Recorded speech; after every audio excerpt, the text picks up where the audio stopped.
मैंने बेटा जन्म दिया था। मैं सरकारी हॉस्पिटल के बिस्तर पर लावारिस पड़ी थी क्योंकि ये बच्चा नाजायज था। मैं खुद नहीं जानती थी ये बच्चा किसका था, पर मेरे घर वालों ने मुझे निकाल दिया। मैं बच्चे को लेकर एक दारुल अमान में रहने लगी जब एक अमीर कबीर आदमी वहाँ खैरात करने आया। मेरा दिल जोर से धड़का क्योंकि मेरा बच्चा बिल्कुल उसके जैसा था। लेकिन भला ये कैसे मुमकिन था? मैं तो उसे जानती तक ना थी। जब उसने मुझे देखा और बोला तुम ही वो लड़की हो जो मेरी मुजरिम है, मैं ये सुनते ही डर गई। वो मुझे ज़बरदस्ती अपने साथ कमरे में ले गया। मैं रोने लगी जब उसने, मुझे लगा था कि मेरी ज़िंदगी में सब कुछ ठीक हो गया था, मगर मेरी आजमाइशें अभी ख़त्म नहीं हुई थी। एक दिन उस दारुल अमान में एक अमीर कबीर आदमी खैरात करने आया तो उसकी नज़रें मुझ पर टिक सी गईं। मैं भी उसको देखकर हैरान थी क्योंकि उसकी शक्ल मेरे बच्चे से मिलती थी। मैं तो ये भी नहीं जानती थी कि मेरे बच्चे का बाप कौन था, मगर बेटा तो नाजायज़ था। मगर उस शख्स को देख के मुझे लग रहा था जैसे मेरा उसके साथ कोई ताल्लुक रह चुका था। तभी वो शख्स मुझे अपने साथ एक कमरे में लेकर, मैं उसकी मौजूदगी को अपने पास महसूस करके डर गई थी क्योंकि ज़िंदगी पहले ही मेरे साथ बहुत खेल खेल चुकी थी और मुझमें किसी नए इम्तिहान से गुजरने की हिम्मत बाकी नहीं रही थी।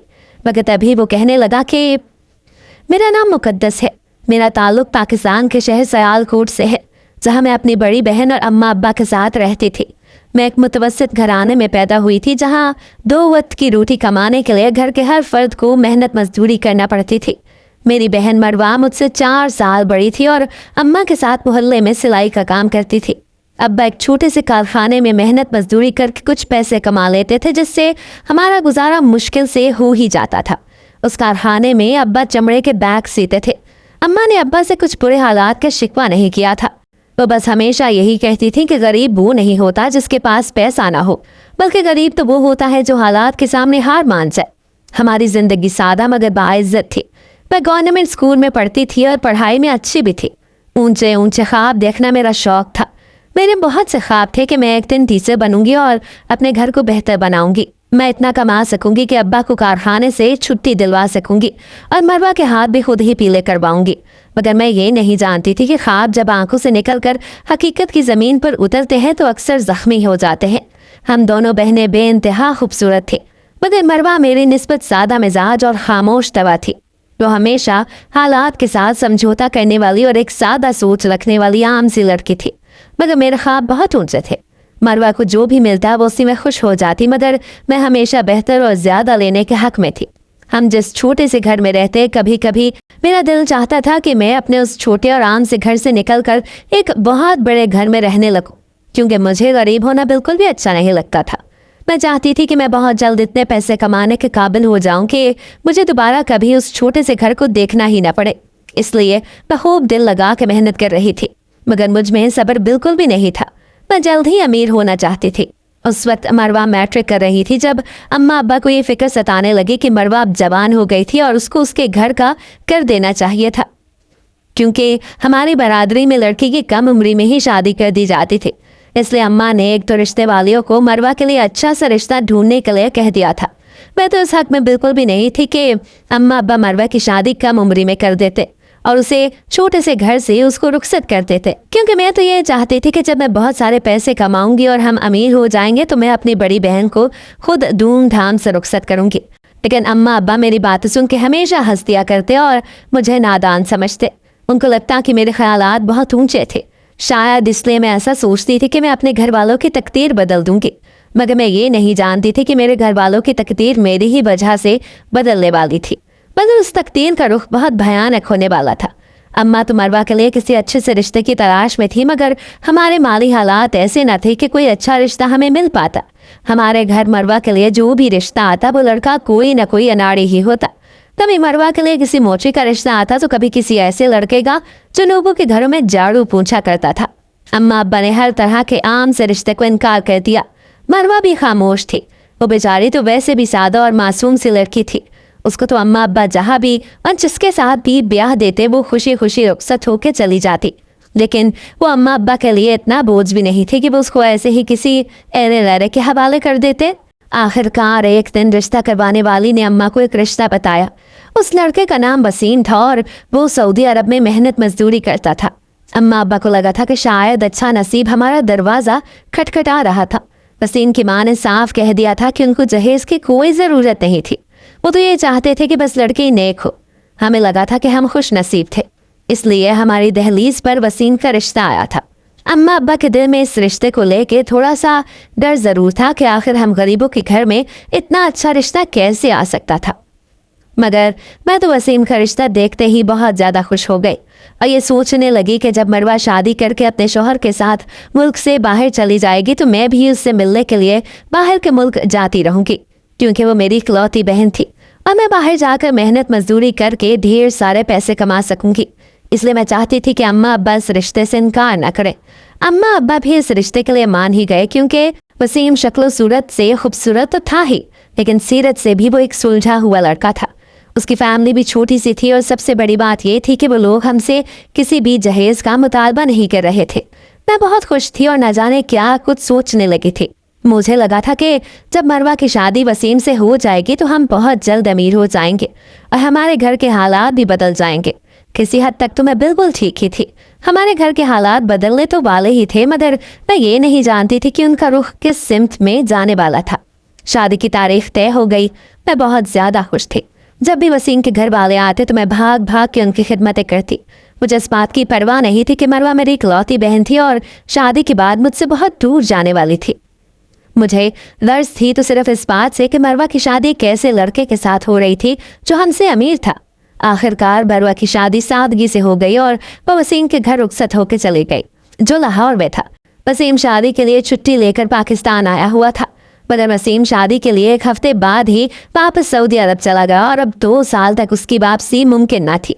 जब वसीम सऊदी अरब वापस चला गया तो मरवा भी वापस हमारे पास आ गई, मगर मुझे मरवा को देखकर खुशी बिल्कुल ना हुई थी, बल्कि मैं तो उसको उस घर में देखकर एकदम से उदास हो गई थी कि वो वापस क्यों आ गई और वसीम के साथ सऊदी अरब क्यों न चली गई, क्योंकि जब तक वो सऊदी अरब नहीं जा सकती थी मैं भला उसके पास कैसे जा सकती थी। मगर मरवा ये कहने लगी कि वसीम कुछ कागजात बनवा रहा था और जब उन कागजात का काम मुकम्मल हो जाएगा तब मरवा भी उसके पास ही चली जाएगी। मैं हर रोज़ मरवा से यही पूछती कि क्या उसके कागजात का काम मुकम्मल हो गया या नहीं, मगर जैसे जैसे वक्त गुजर रहा था मरवा खामोश रहने लगी। वो तो ना कोई शिकायत करती ना कोई ख्वाब देखती। खामोश तो वो पहले ही रहती थी, मगर अब उसकी खामोशी एक अजीब तरह की थी, क्योंकि वो मुझसे भी बात नहीं करती थी। मैं सम्मा के साथ किसी न किसी काम में लगी रहती। वो नसीम को खत लिखती थी, तस्वीरें भेजती थी जिनका जवाब कभी कभार आता। मरवा की शादी को 6 माह हो चुके थे। वसीम के जाने के बाद मरवा के चेहरे पर एक अजीब सी संजीदगी छा गई। वो पहले की तरह न हंसती थी न मुझसे शोखियों में बात करती थी। मैं तो दिन गिन गिन के गुजार रही थी कि कब वसीम मरवा को अपने पास बुलाया और मुझे भी मुल्क से बाहर जाकर सऊदी अरब देखने का मौका मिल सके, ताकि मैं भी अपनी किस्मत बदल सकूं, क्योंकि मरवा की किस्मत तो बदल ही चुकी थी। और आखिरकार मेरा इंतज़ार ख़त्म हो ही गया जब एक दिन मुझे ये खबर मिली कि वसीम ने कागजात का काम मुकम्मल करवा दिया था और मरवा बहुत जल्द सऊदी अरब जाने वाली थी। मैं तो यह खबर सुनकर बेतहाशा खुश थी, मगर मैंने महसूस किया कि मरवा यह खबर सुन के मज़ीद उदास हो गई।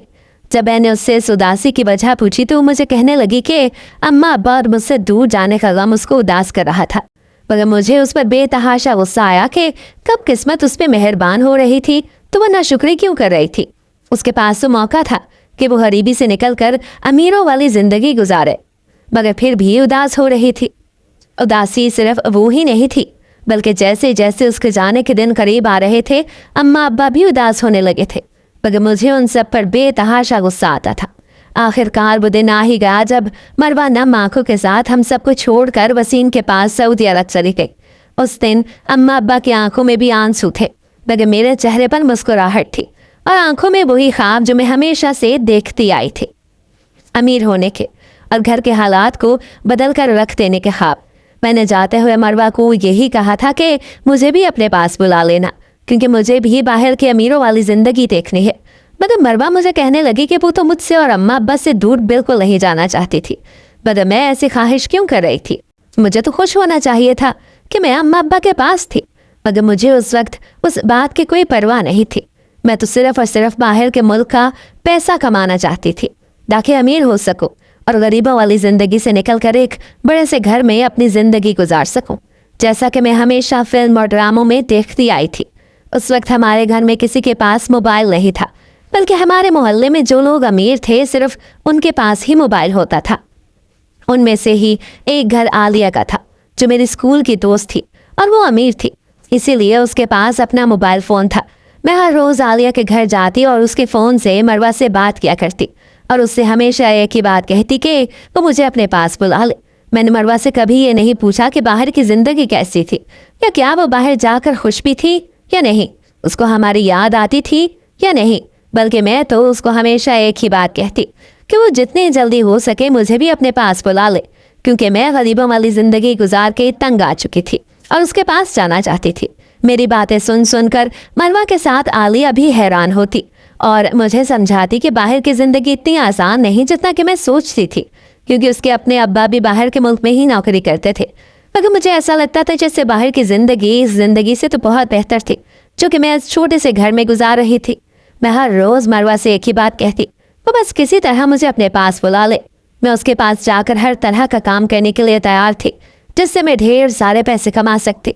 मगर मैं ये नहीं जानती थी कि मरवा के साथ होने वाली मेरी ये सब बातें आलिया के अलावा उसका भाई भी सुन रहा था और एक शैतानी प्लान बना रहा था जिससे ना सिर्फ मेरी बल्कि मेरे घर वालों की भी इज्जत खराब होने वाली थी। मैं इस बात से बिल्कुल अनजान थी कि आलिया का भाई आसिम मेरे बारे में क्या सोच रखता है। मैं तो बस हर रोज़ आलिया के सामने बैठ के मरवा से अपने दिल की बातें किया करती और आसिम मेरी बातें सुनकर मेरे ही खिलाफ एक जाल बुनने में लगा हुआ था। जब मरवा को सऊदी अरब गए 5 महीने गुजर गए तो मरवा ने खुशखबरी सुनाई कि वो माँ बनने वाली है और मैं खाला। ये खबर सुनकर मैं खुश तो हुई, मगर मेरी सबसे बड़ी खुशी सिर्फ इसमें थी कि मैं बाहर के मुल्क जाऊं और ऐशो इशरत वाली ज़िंदगी गुजारूं जिसके ख्वाब मेरी आंखों में बचपन से ही थे। और आलिया का तर्ज ज़िंदगी देख कर वो दिन ब दिन परवान ही चढ़ रहे थे। मरवा के माँ बनने के बारे में आसिम को भी मालूम हो गया और तब उसके हाथ में वो वजह लग गई जब वो मुझे इस्तेमाल कर सकता था। मरवा के माँ बनने की खुशखबरी ने तो जैसे पूरे घर में खुशी की लहर दौड़ा दी। अम्मा तो सजदे में गिर पड़ी, अब्बा की आंखों में भी नमी थी और मैं खुशी से फूले नहीं समा रही थी। मगर मेरी खुशी की वजह मरवा का माँ बनना नहीं था, मेरी खुशी तो कुछ और थी। मुझे लगा था कि अब मेरा मरवा के पास जाना आसान हो जाएगा। मैं इतनी बेसब्र थी कि मेरे कान सिर्फ मेरी ही मर्जी की बात सुनना चाहते थे और मरवा की या किसी और की किसी बात की मुझे कोई परवाह नहीं थी। मरवा की थकन, उसके दुख, उसकी कुर्बत की कमी या उसके तन्हाई मुझे दिखाई ही नहीं देती थी। मैं तो बस अपने ख्यालों में खुद को सऊदी अरब के एक बड़े से शॉपिंग मॉल के कैश काउंटर के पीछे देखती थी, या किसी हॉल में वेलकम ड्रिंक्स पेश करते हुए देखती, या खूबसूरत लिबास ने फैशन शोज़ में जैसे मैं फिल्मों ड्रामों में देखती थी। एक दिन जब मैं मरवा से बात करने आलिया के घर गई तो आसिम ने मुझे खुद से मुखातिब किया और कहने लगा, मुकद्दस, क्या तुम वाकई बाहर अपनी बहन के पास जाना चाहती हो? आसिम की बात सुनकर तो जैसे मैं चौंक ही गई। पहली बार वो बराह रास्त मुझसे बात कर रहा था, मगर मैंने फ़ौरन अस्पात में सर हिला दिया। तो मुझे कहने लगा कि मुझे सऊदी अरब जाने के लिए उसके एक दोस्त से मिलना होगा, क्योंकि बकौल उसका दोस्त अमारात में कंपनी चलाता था और वहाँ खूबसूरत और जवान लड़कियों को रिसेप्शन, सेल्स या इवेंट मैनेजमेंट की नौकरी देता था। मगर उसने एक शर्त भी रखी थी कि मुझे उसके दोस्त को जाकर खुद इंटरव्यू देना होगा। मैंने कुछ भी सोचे समझे बगैर बेताबी से बस यही पूछा कि मुझे कहाँ और कब जाना था। आसिम मुझे कहने लगा कि वो मुझे खुद वहाँ ले जाएगा और आलिया भी हमारे साथ ही होगी, इसलिए मुझे फिक्र करने की ज़रूरत नहीं। ये सुनकर मेरे दिल को सुकून सा मिला और आलिया भी मेरे साथ होगी। उस वक्त मुझे यही लगा कि शायद किस्मत का दरवाज़ा खुल रहा था। मैंने अम्मा से कहा कि मैं आलिया के साथ लाहौर जा रही थी, उसकी खाला के यहाँ। अम्मा भी आलिया के नाम पर फ़ौरन मान गई। अगली शाम आलिया और आसिम मुझे लेके लाहौर रवाना हो गए। गाड़ी में खुशगपियाँ हो रही थी, मगर मेरे दिल में एक अजब सी बेकरारी थी, जैसे कोई अनजाना खौफ दिल में सरसरा रहा था। हम एक दरमियाने दर्जे के होटल में पहुंचे, जहां आसिम ने बताया कि वो शख्स अभी पहुंचा नहीं, इसलिए हम पहले रूम में जाके आराम कर लेते। रूम का सुन के मैं डर गई। आसिम को शायद महसूस हो गया कि मैं डर गई थी। तभी वो मुझे कहने लगा कि उसका दोस्त मेरे लिए खुद इस होटल में मेरा इंटरव्यू लेने आ रहा था और वो थका हुआ आएगा तो इंटरव्यू भी आराम से करेगा। मुझे कहने लगा था कि मैं फिक्र न करती, क्योंकि वो और आलिया भी तो साथ ही थे। मुझे उस वक्त कुछ भी गलत न लगा, क्योंकि आलिया वहाँ थी और आसिम उसका भाई था। पर जैसे ही हम रूम में पहुंचे, आलिया कहने लगी कि उसे कुछ लेना है और वो जल्दी वापस आ जाएगी। और फिर वो वहाँ से चली गई और वापस नहीं आई। मैं उसका इंतज़ार करती रह गई। कमरे में सिर्फ मैं और आसिम रह गए। वो कमरा बंद था। बाहर टीवी चल रहा था मगर आवाज़ बंद थी। मैंने बेचैनी से आसिम से पूछा कि उसका वो दोस्त कब आएगा। मेरी बात सुनकर आसिम ने मुझे गौर से देखा और कहने लगा कि वहाँ कोई नहीं आने वाला था। मैं घबरा गई, मेरी सांसें तेज़ हो गईं। मैंने दरवाजे की तरफ देखा कि शायद वहाँ आलिया आ जाती, मगर दरवाज़ा अंदर से बंद था जो आसिम ने कमरे में दाखिल होते ही कर दिया था और मेरा ध्यान वहाँ जा ही नहीं सका था। मैंने घबरा के कहा कि आसिम भाई, अगर वो मजाक कर रहे थे तो वो मजाक अच्छा नहीं था। मैं चीख कर कहने लगी कि प्लीज़ आलिया को बुलाएं, मगर आसिम का चेहरा बदल गया और उसकी आंखों में अब वो शैतान बोल रहा था जिसका मैंने तसव्वुर भी नहीं किया था। वो अपने घटिया लहजे में कहने लगा कि आलिया वहाँ नहीं आएगी, क्योंकि वो सब जानती थी। वो मेरी तरफ बढ़ने लगा और मुझे कहने लगा कि तुम भी जानती हो कि तुम किस चीज़ के लिए आई हो। अब ये मौका ज़ाया ना करो, तुम अमीर बनना चाहती हो ना। मैंने चीखने की कोशिश की मगर आसिम ने ज़ोर से मेरा बाजू पकड़ा और मुझे अपनी तरफ खींचा। मुझे कहने लगा कि चीखने का कोई फ़ायदा नहीं, क्योंकि वो कमरा साउंड प्रूफ था और वैसे भी जब मैंने खुद कहा कि मैं हर काम के लिए तैयार थी, बस मुझे पैसे मिलने चाहिए। बस की बातें सुन के हक्का बक्का रह गई। उसने मेरे सामने हजार हजार के ढेरों नोट रखे और कहने लगा कि लो पैसे और मेरा काम करो, क्योंकि अब ये भी एक काम है और तुम्हें इसी के बदले पैसे मिलेंगे। मेरी आंखों से आंसू बह रहे थे, मेरे जिस्म से जान निकलती जा रही थी। मैं लड़खड़ा रही थी और ज़मीन पे गिर गई। आसिम के अल्फाज मेरे कानों में मुसलसल गूंज रहे थे। तुम जैसी लड़कियां तो अपनी इज्जत खुद तश्तरी में रख के पेश करती हैं, तुमसे तो सिर्फ फ़ायदा उठाना बाकी था। और उस रात मेरी इज्जत, मेरी सादगी, मेरी ख्वाहिशें सब एक शैतानी इंसान की हवस की नज़र हो गई। मैं बंद कमरे में आलिया का इंतज़ार करती रह गई। ना वो आई ना कोई और जो मुझे उस दरिंदे से बचा सकता। वो दरिंदा मुझे बेआबरू करके मेरे मुंह पर पैसे मार के जा चुका था। वो रात मुझे शिद्दत से खुद पर अपने घटिया पैसे कमाने के ख्वाबों पे गुस्सा आया। अगली सुबह मैं अपने कपड़ों को दुरुस्त करती अपनी टूटी हुई अना के साथ उस होटल के कमरे के दरवाजे से बाहर निकली और सीधा बस स्टैंड की तरफ चल पड़ी। मुझे आलिया ना मिली, ना उसके भाई का चेहरा दोबारा देखने का मुझ में हौसला था। मैं सारा रास्ता खामोश रही। मेरी आंखों में आंसू थे मगर जुबान पर एकदम ताला लगा हुआ था। जब मैं घर पहुंची तो अम्मा मुझे कहने लगी कि क्या मेरी तबीयत ठीक थी। मैंने खाली नज़रों से अम्मा की तरफ देखा और सिर्फ सर हिलाकर अपने कमरे में चली गई। जब मैंने आईने में खुद को देखा तो वहाँ सब कुछ पहले जैसा ही तो था। वही चेहरा, वही आंखें, मैं तो मेरे अंदर कुछ मर चुका था, कुछ ऐसा जो कभी वापस नहीं आने वाला था। मैं बहुत देर तक अपने बेआबरू वजूद को घूरती रही। अभी कुछ ही दिन गुजरे थे जब मुझे किसी नामालूम नंबर से एक वीडियो मिली। उस वीडियो में मैं थी, वही होटल का कमरा था, वही लम्हे थे और वही बेबसी थी। वो वीडियो देख के मैं अंदर तक झुलस गई। उस वीडियो के बाद एक मैसेज भी मिला कि अगर मैंने ज़ुबान खोली तो ये वीडियो सबको दिखा दी जाएगी। मुझसे कहा गया कि खामोश रहो और बस काम करती रहो, तुम्हें और भी जगहों पे ले जाना है। मेरा सारा वजूद लरस गया। मुझे लगा कि शायद मुझ पे जो क़यामत गुजरी थी वो ख़त्म हो चुकी थी, मगर वो तो क़यामत का बस कुछ ही हिस्सा था। अभी तो मेरे साथ और भी बहुत कुछ होना बाकी था। मैंने कामते हाथों के साथ वो फ़ोन तोड़ दिया जो मेरे घर के दरवाजे पे पड़ा था, मगर वो धमकी मेरे जहन में बिजली बनकर कूद गई थी। उस दिन के बाद से आलिया ने फिर कभी मुझसे बात न की। मैंने कोशिश की थी कि आलिया के घर जाके उसको उसके घटिया भाई की हकीकत बता सकती, मगर आलिया की फैमिली कुछ दिनों बाद वहाँ से चली गई थी। मुझसे किसी ने कोई सवाल नहीं किया था और ना ही मैंने कभी किसी को कुछ बताया था। मैं बस खामोशी का मुजस्समा बन गई और खाली नज़रों से घर के दरो दीवार को तकती रहती थी। मुझे लगता था जैसे किसी दिन आसिम अम्मा अब्बा के सामने मेरी वो वीडियो रख देगा और अम्मा अब्बा मुझे जान से मार देंगे, क्योंकि वो तो जानते ही थे कि मेरा आलिया के घर कितना आना जाना था। मैं हर दिन डर के लरस के गुजारती। मैं ज़रा सी आहट पर डर जाती। हर आहट पर मुझे ऐसा लगता कि वो आसिम था। उस दिन के बाद से भी मेरा मरवा के पास सऊदी अरब जाने का इरादा नहीं बदला।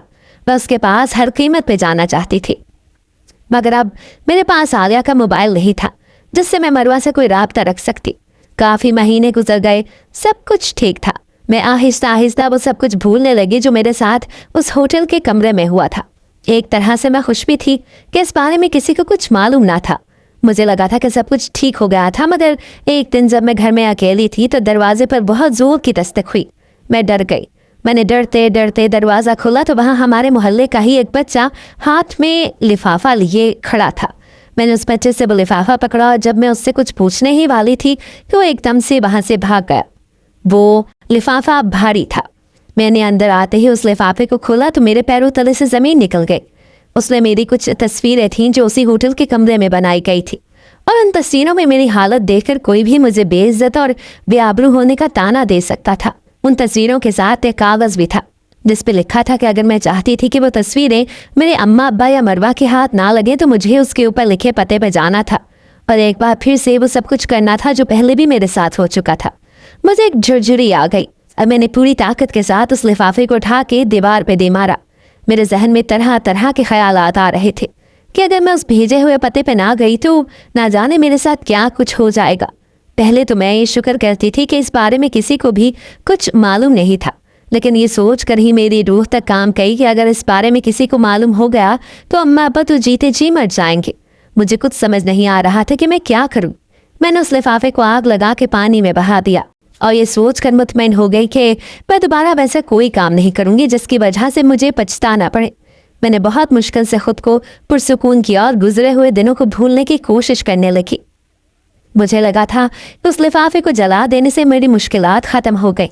जब काफ़ी दिन गुजर गए तो एक दिन एक और रंग का लिफाफा मेरे घर की दहलीज पे पड़ा था। जब मैंने वो लिफाफा खोला तो मैं खुशी से उछल पड़ी क्योंकि वो लिफाफा मरवा ने भेजा था। उस लिफाफे में एक नीले रंग का कागज़ था और उस पर लिखा था कि अब उसकी डिलीवरी के आखिरी दिन थे और उसको मेरी ज़रूरत थी क्योंकि वो घर के सभी काम अकेले नहीं कर सकते और वसीम ड्यूटी पे होता था। उसको आराम की ज़रूरत थी और किसी अपने की ज़रूरत थी तो उसका ख्याल रख सकता, इसलिए वो मुझे अपने पास बुलाना चाहती थी। मैं तो खुशी से झूमने लगी। उस वक्त मेरे जहन से आसिम, आलिया, उस होटल में गुजरे वो भयानक रात और आसिम की तरफ से मिलने वाला वो लिफाफा, सब कुछ ही तो निकल चुका था। उस वक्त अगर मेरे जहन में कुछ चल रहा था तो सिर्फ ये कि मैं बहुत जल्द मरवा के पास जाने वाली थी और मेरे ख्वाब बहुत जल्द पूरे होने वाले थे। मैं एक बार फिर से वो सब ख्वाब देखने लगी जो आसिम की मेरी ज़िंदगी में आ जाने के बाद से थम से गए थे। जब मैंने अम्मा अब्बा को इस बारे में बताया तो अम्मा भी बेतहाशा खुश हो गई और मेरे मरवा के पास जाने पे उनको भी कोई एतराज़ नहीं था, बल्कि अम्मा अब्बा तो मुझे खुशी खुशी मरवा के पास भेजने के लिए तैयार हो गए थे। मैंने बहुत खुशी खुशी अपना सारा सामान तैयार करना शुरू कर दिया और ऊंचे ऊंचे ख्वाब एक बार फिर मेरी आंखों में लौट आए। मैं उस सब कुछ सोचने लगी कि मुझे मरवा के पास जाके क्या कुछ करना था और किस तरह से ढेर सारे पैसे कमाने थे।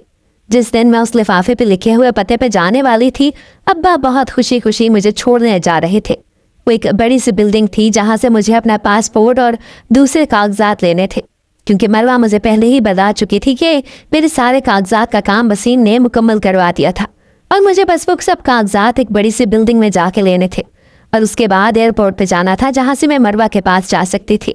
मुझे लगा था जैसे मैं हवाओं में उड़ रही थी। मेरी ज़िंदगी का सबसे बड़ा मकसद पूरा होने वाला था। सब कुछ बिल्कुल ठीक हो रहा था। उस बड़ी सी बिल्डिंग में मैं अब्बा के साथ ही गई और एक सूटेड बूटेड आदमी से मिलने के बाद मुझे बहुत सारे कागजात मिल गए। चंद ही दिनों के बाद मेरी फ़्लाइट थी और मुझे लाहौर से सऊदी अरब जाना था। अम्मा अब्बा मुझे मरवा के पास भेजने से खुश तो थे, मगर उनकी आंखों में भी एक नमी तैर रही थी, क्योंकि एक बेटी तो पहले ही उनसे दूर जा चुकी थी और अब शायद मैं भी उनके हाथों से निकलने वाली थी। उस दिन मैं बहुत खुश होकर तैयार हुई। अब्बा मुझे एयरपोर्ट पे छोड़ने आया और मैं खुशी खुशी जहाज़ की तरफ जाने ही वाली थी जब एक आदमी ने आके मुझे रोका और कहने लगा कि मेरे सामान की तलाशी लेना रह गया था। मैं मुतमईन होकर उसके साथ चल पड़ी, क्योंकि इतना तो मुझे भी मालूम था ये भी सफ़र का एक ज़रूरी हिस्सा था। मगर उस आदमी के साथ जाना मेरी सबसे बड़ी भूल थी। वो मुझे लेके एक कमरे में गया जहाँ मेरे सामने वो ही घटिया चेहरा लिए खड़ा था। मेरी रूह तक कांप गई। मैं वापसी का कोई रास्ता ही नहीं बचा था। मैंने वहाँ से भागने की कोशिश की, मगर उस आदमी ने मुझे ज़ोर से पकड़ लिया जो मुझे लेके आसिम के पास आया था। मेरी आंखों के सामने होटल का वही मंजर घूम गया जिसको मैं भूलने की कोशिश कर रही थी, मगर आसिम की बात सुन के मेरे रहे सहे औसान भी खता हो गए। वो मुझसे कहने लगा कि उसने मुझे बहुत आराम से अपने पास बुलाया था, किसी बच्चे के हाथ वो लिफाफा भेजकर, मगर मैंने उसको नज़रअंदाज कर दिया। तब उसको यह कदम उठाना पड़ा कि उसको मरवा के नाम का लिफाफा भेजना पड़ा, क्योंकि वो जानता था कि मैं मरवा की किसी भी बात से इनकार नहीं कर सकूंगी। और ऐसा ही तो हुआ था। मैं उस लिफाफे पे अंधा यकीन करके उसके सामने खड़ी थी। अम्मा अब्बा को तो यही लगा था कि मैं मरवा के पास जा चुकी हूँ, इसलिए वो मुझे तलाश करने नहीं आ सकते थे। उस दिन के बाद से हर दिन मुझ पे एक नई क़यामत ढाई जाती। मुझे एक तारीख कमरे में बंद कर दिया जाता और न जाने कौन कौन आके मुझे अपनी हवस का निशाना बनाता और आसिम भी उनमें से एक ही था। मैं हर रोज़ दर्द से, तकलीफ से चीखते चिल्लाती, मगर जैसे जैसे वक्त गुजरता गया मुझे ये यकीन होता चला गया कि उस तारीख कमरे में मेरी मदद को कोई भी नहीं आने वाला, मुझे कोई भी बचाने वाला नहीं था। मेरी किस्मत में जो अजियत लिख दी गई थी, मुझे उस अजियत से कोई भी नहीं रोक सकता था। मैं हर रोज़ अपने मरने की दुआ करती, मगर किस्मत मेरे लिए हर कदम पर एक नया इम्तिहान तैयार रखती। मुझे न जाने कौन कौन सी दवाएं दे के बेहोश कर दिया जाता। कभी कभार मेरी आंखें खुलती तो कमरा तारीख होता, या अगर कभी रोशन भी होता तो मैं अपने सामने मौजूद चेहरों को पहचान नहीं पाती। आखिर एक दिन किस्मत को मुझ पर तरस आ ही गया, जब उन लोगों ने मुझे लावारिसों की तरह किसी सड़क के किनारे पर फेंक दिया। शायद उनका दिल मुझसे भर गया था, या मैं उनके किसी काम की नहीं रही थी। जब मुझे होश आया तो मेरे जिस्म में जान नहीं थी। मुझे कुछ लोगों ने पानी पिलाया और मुझसे मेरा नाम और पता पूछने लगे। मुझे उन लोगों को अपने अब्बा का नाम और पता बताना ही पड़ा, क्योंकि मैं अपने अम्मा अब्बा के पास वापस जाना चाहती थी। मरवा के पास जाने का ख्याल मेरे दिलो दिमाग से निकल गया। मैं दोबारा मरवा के पास जाने का सोच भी नहीं सकती थी, चाहे वो मुझे खुद ही फ़ोन करके क्यों न बुलाती। मेरे जिस्म पर मौजूद कपड़े बस नाम के ही रह गए थे, क्योंकि वो बुरी तरह से फट चुके थे और मेरे पूरे जिस्म पर जख्मों के निशानात थे। कोई भी मेरी हालत देख के अंदाज़ा कर सकता था कि मेरे साथ क्या कुछ हो चुका था। जब मैं अम्मा अब्बा के पास पहुंची तो उनकी आंखें फटी की फटी रह गई। अम्मा तो मुझे देखते ही ऊंचा ऊंचा रोने लगी और बार बार अपने सीने पे हाथ मारती। अब्बा तो एक लफ्ज़ तक ना बोल सके, उनको जैसे सांप सूंघ गया। उनकी खामोशी बहुत गहरी थी।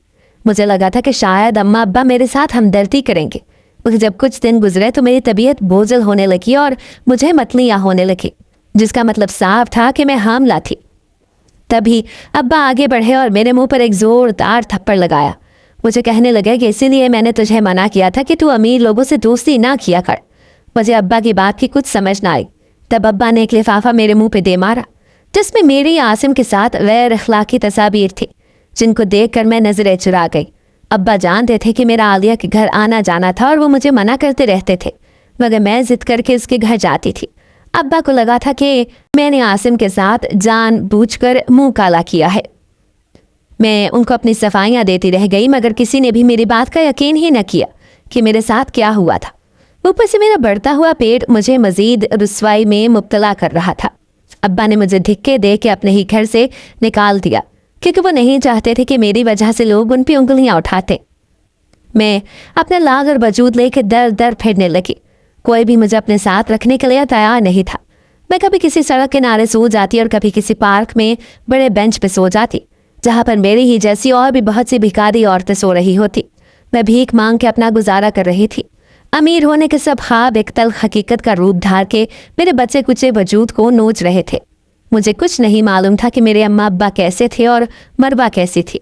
मुझे तो सिर्फ इस बात पर शर्मिंदगी थी कि मैंने आसिम के बारे में पहले ही अपने माँ बाप को क्यों न बताया, मगर अब कुछ नहीं हो सकता था। जब मेरे बच्चे की पैदाइश का वक्त आया तो न जाने मुझे कौन औरतें एक सरकारी हॉस्पिटल में छोड़ दें, जहाँ पर मैंने एक बेटे को जन्म दिया। मैं नहीं जानती थी कि उस बच्चे का बाप कौन था, मगर वो बच्चा बेहद मासूम था। उसको देखकर मैं अपने ऊपर गुजरने वाली हर क़यामत को भूल चुकी थी। मुझे लगा था कि मुझे जीने का मकसद एक नई वजह मिल गई थी। मैं हर रोज़ उस बच्चे को सीने से लगा के खुद में जीने की एक नई हिम्मत पैदा करती। पहले तो मैं अकेली थी, इसलिए कभी किसी सड़क किनारे सो जाया करती, मगर अब मेरे साथ एक बच्चे की ज़िंदगी भी जुड़ी थी, जिसको मैं अपनी तरह सड़क पे नहीं छोड़ सकती थी। तभी मैंने एक दारुल अमान में पनाह ली। मैं उस दारुल अमान में मेहनत करती, वहाँ पे हर वो काम करती जो मैंने अपने घर में कभी नहीं किया था। मैं वहाँ पर लोगों के गंदे कपड़े धोती, उनके मैले कुचले बर्तन साफ करती और उनके कमरे की गंदगी उठाती, सिर्फ और सिर्फ अपने छोटे तलाल के लिए। मेरी दुनिया तलाल से ही शुरू होकर उसी पे ख़त्म हो जाती और मैं उसके लिए हर काम करने के लिए तैयार थी, चाहे इसके लिए मुझे लोगों के जूते ही क्यों न साफ करने पड़ते। जैसे जैसे तलाल बड़ा हो रहा था, उसकी खूबसूरती में भी इजाफा होता जा रहा था। खूबसूरत तो मैं भी थी ही, मगर मुझे यकीन हो गया कि इसका बाप जो भी था वो एक वजी शख्सियत का मालिक था। तभी तलाल में भी एक अजीब कशिश थी जो मुझे अपनी तरफ खींचती थी। मुझे लगा कि मेरी ज़िंदगी में जितनी भी आजमाइशें थी वो सब ख़त्म हो चुकी। मगर एक दिन जब एक बहुत अमीर कबीर आदमी दारुल अमान में खैरात करने आया तो मेरी नज़र उस पर जम के रह गई, क्योंकि तलाल के चेहरे में उसकी शबाहत थी। वो आदमी भी तलाल को और मुझे देख के ठटक गया और मेरे करीब आके कहने लगा, क्या मैं उसको जानती थी? मैं उसके सवाल पे हैरान रह गई। मुझे कुछ समझ नहीं आ रहा था कि आखिर मेरा इतने कबीर अमीर आदमी से क्या ताल्लुक, मगर उस आदमी की नजरें तलाल पर से हट ही नहीं रही थी। तलाल का भी वही रंगो रूप था, वही कदकाठ था जो साथ में का था। तभी वो आदमी दारुल अमान वालों से बात करके मुझे और तलाल को अपने साथ ले जाने लगा। मेरे दिलो दिमाग में माजी के सब लम्हात गुजर गए। मैंने उस आदमी के साथ जाने से इनकार कर दिया, मगर तभी वो मुझे कमरे में ले गया और कहने लगा कि वो तलाल का बाप था। मैं उसकी बात सुनकर अपनी जगह से हिल नहीं सकी। वो मेरे सामने घुटनों के बल बैठ के मुझसे माफ़ी मांगने लगा और कहने लगा कि वो ही मेरा मुजरिम था।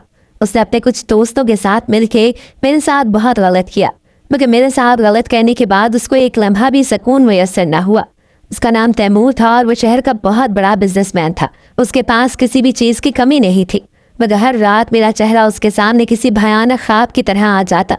तैमूर की एक बहन थी जो मेरी ही उम्र की थी और उसकी इज्जत भी किसी ने ख़राब कर दी। तब उसको एहसास हुआ कि उसने भी किसी लड़की के साथ गलत किया, तभी तो उसकी बहन के साथ ही वो सभी कुछ हुआ।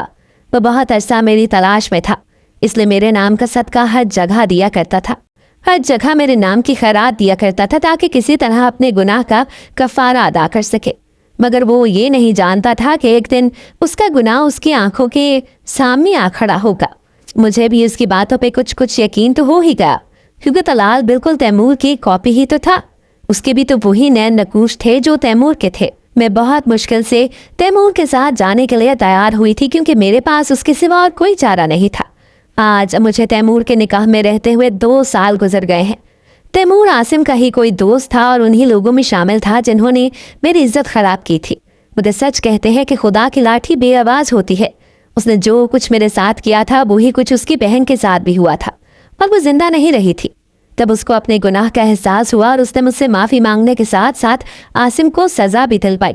आज आसिम अपनी बाकी ज़िंदगी जेल में गुजार रहा है। अभी तक मेरी आलिया से कोई मुलाकात नहीं हुई। अब मैं आलिया की तलाश में हूँ ताकि उससे पूछ सकूं कि उसने मेरे साथ इतना बड़ा धोखा क्यों किया।